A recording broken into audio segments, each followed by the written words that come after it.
बड़ी खबर की, और बड़ी खबर इसलिए ये है क्योंकि जम्मू कश्मीर के अंदर 5 अगस्त के बाद सब कुछ स्टैंड स्टिल हो गया था। रही सही कसर कोरोना ने निकाली थी, लेकिन आहिस्ता आहिस्ता करके सूरत हाल को मामूल पर लाने की कोशिशें की जा रही है और सयाहत के जरिए से अब एक रफ्तार देने की कोशिश की जा रही है जम्मू कश्मीर के अंदर। और यही वजह है कि गुलमर्ग के अंदर एक के बाद एक फेस्टिवल का इनेकाद किया जा रहा है और कल से खेलो इंडिया एक तरफ से होगा और दूसरी तरफ से सोनमर्ग को भी सयाहों के लिए खोलने का ऐलान किया गया है। सोनमर्ग फेस्टिवल भी होगा, लेकिन इन सभी के बीच सिक्योरिटी सिनेरियो बहुत बड़ा मसला है और यही वजह है कि आज भी जहां एनकाउंटर के अंदर अभी तक 2 मिलिटेंटों के मारे जाने की खबर साउथ कश्मीर से सामने आ रही है। जनूबी जिला अनंतनाग की मारकाराई में 2 मिलिटेंट मारे जाने की खबर, ऑपरेशन जारी है, इस तरीके की इतला है। वहीं पर श्रीनगर समेत शहर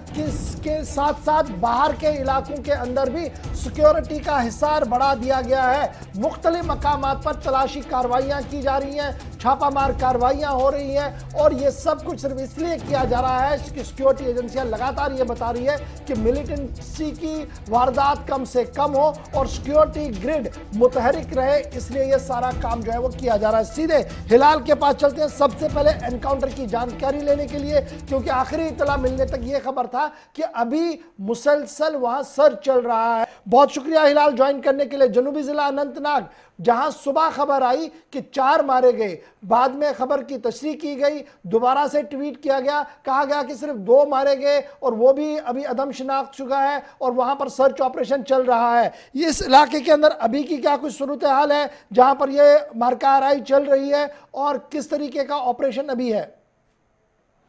बिल्कुल गौर साहब, शालगुल सिरहामा अनंतनाग डिस्ट्रिक्ट का एक इलाका है, जंगली एरिया है, पहाड़ी एरिया है, जहां पर आज सुबह से ही फौज और मिलिटेंट्स के दरमियान जो है दूबदू यहां पर झड़प हुई है, जिसमें 2 मिलिटेंट मारे जा चुके हैं और अभी भी पूरे इलाके में सर्च ऑपरेशन जारी है, क्योंकि फौज को इतला है कि यहां पर 4 से भी ज्यादा मिलिटेंट की मौजूदगी है। हालांकि पहले ही उन्हें ट्रेस करना यहां पर बहुत मुश्किल था, क्योंकि एक जंगली एरिया है और घने जंगलात भी हैं और उसके साथ साथ पहाड़ी इलाका भी है और पहाड़ी इलाकों में अगर मिलिटेंट्स किसी पहाड़ी पे जो है अपने आप को ले जाने में कामयाब होते हैं तो उसके बाद जो डाउन एरियाज में होते हैं उन्हें मिलिटेंट्स के खिलाफ कार्रवाई चलाने में काफी मुश्किलात जो है वो आती हैं। लेकिन इसके बावजूद भी तमाम टेक्निक्स को इस्तेमाल करते हुए फौज ने 2 मिलिटेंट को न्यूट्रलाइज करने का अभी तक दावा किया है और अलग सुबह अगरचे फौज ने 4 मिलिटेंट को हला करने का भी दावा किया था और एक ट्वीट के जरिए उन्होंने इसकी तस्दीक भी की थी। ताहम बादशाह उस ट्वीट को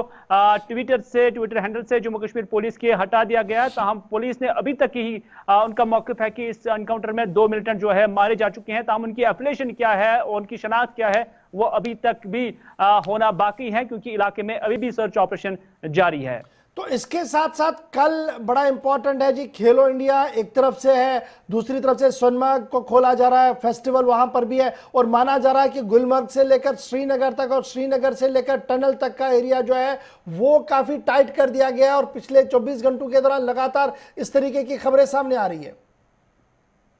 जी बिल्कुल गौर साहब, अगर आपको याद होगा कि पिछले ही दिनों जब श्रीनगर में एक रिव्यू मीटिंग हुई और आइंदा की जो स्ट्रैटेजी है जम्मू कश्मीर पुलिस और बाकी फोर्सेस जो सिस्टर कंसर्न होती हैं उनके दरमियान जो मुलाकातें हुई हैं और उसमें यही फैसला लिया गया है कि किस तरह से मिलिटेंट्स के अटैक से पहले ही उनकी जो कोशिशें होंगी उनको कैसे भांप लिया जाए। एक तो वो कि उसी तनाजुर में यहाँ पर सर्च ऑपरेशंस के साथ साथ हमने देखा कि जैसे 90 की दिहाई की याद आ रही थी, लेकिन दूसरी जानिब जहां कल खेलो इंडिया के प्रोग्राम के तहत गुलमर्ग में एक बड़ा मेगा इवेंट होने वाला है और इस मेगा इवेंट के साथ साथ जो है कुछ वीआईपीज भी आने जा रहे हैं, क्योंकि यहां पर किरण रिजिजू कल आ रहे हैं और उसके साथ साथ उनके साथ लेफ्टिनेंट गवर्नर भी होंगे और वीआईपी मूवमेंट कहीं ना कहीं नजर आ रही है। तो उसके पेश नजर भी सिक्योरिटी को काफी टाइट किया गया है क्योंकि एक तरफ जहां 800 के करीब नेशनल लेवल के जो खिलाड़ी हैं वो इस मेगा इवेंट में शरीक हो रहे हैं और 7 दिन तक चलने वाला ये इवेंट है। कहीं इस दौरान कोई अनटूवर्ड या कोई ऐसा अटैक ना हो जाए कि जिससे सारा खेल जो है बर्बाद हो जाए, इसी वजह से सिक्योरिटी को मजीद से मजीद तर आज बना दिया गया है। क्या ये सिक्योरिटी हिसार सिर्फ गुलमर्ग के आसपास के एरिया में है जो हम देख रहे थे, टंगमर्ग और गुलमर्ग में आज पूरे दिन फ्रिस्किंग का चलता रहा दौर, या श्रीनगर शहर समेत बड़गाम गांधरबल से भी इस तरीके की खबरें हैं? देखिए, श्रीनगर का अगर हम देखेंगे तो पिछले कुछ दिनों से काफी न सिर्फ जो सिक्योरिटी एहलकारों की तादाद मुख्तलिफ सड़कों पर, मुख्तलिफ चौराहों पर, अलग अलग जगहों पर या हसास इलाके हैं वहां पर बढ़ा दी गई है, बल्कि इसके अलावा जो इसके आसपास के डिस्ट्रिक्ट्स हैं, चाहे गांदरबल हो, बडगाम हो या इधर पुलवामा हो, हर जगह पर सिक्योरिटी की तैनाती को बढ़ा दिया गया है। और हम देख रहे हैं कि वक्तन फवक्तन दिन में या रात में जो फोर्सेस की गश्त है उसको भी बढ़ा दिया गया है। तो इस तरह से लग रहा है कि फोर्सेस पूरी तरह से जो हमलावर है उन्हें डराने के हवाले से या उन पर काबू पाने के हवाले से अपनी कोशिशों में तेजी लाई हुई है। लेकिन इस कोशिश से कहीं ना कहीं अब लोग भी कहीं ना कहीं सहम कर रह गए हैं, क्योंकि लोगों को भी लग रहा है कि शायद हालात ठीक नहीं है, क्योंकि इससे एक मैसेज जो है वो लोगों में कुछ इस तरह जाता है कि जिससे लोगों के अंदर भी खौफ पैदा हो फिलहाल जाता जब मैं आपसे बात कर रहा हूं, खबर रसा इदारों की खबर को अगर मैं सही मानूं, और इसकी तस्दीक आप भी कर सकते हैं कि श्रीनगर शहर का जो पास का इलाका है, मैथन और छानपोरा का इलाका, वहां पर भी कोऑर्डिनेट सर्च ऑपरेशन कैसो जो है वो चलाया जा रहा है। और इस वक्त भी वहां घर घर तलाशी हुई है। कल हमने भटमालू के एरिया में, छोटे से एरिया में ही देखा, लेकिन इसी तरीके की कार्रवाई थी। आज मैथन छानपोरा का एरिया, यानी किस तरीके से इसको ओवरऑल देखा जाए, क्योंकि टूरिस्ट भी आ रहे हैं, अगरचे मकामी ही सही, तो मैसेज क्या कोई एडवर्स तो नहीं चला जाएगा इससे?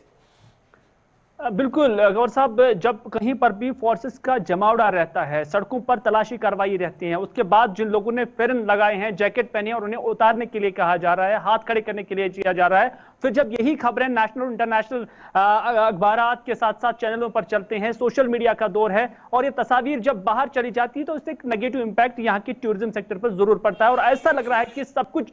जम्मू कश्मीर के अंदर ठीक ठाक नहीं है। हालांकि ऑफिशियली अगरचे क्लेम किया जाता है कि बहुत कुछ ठीक है, अमन है और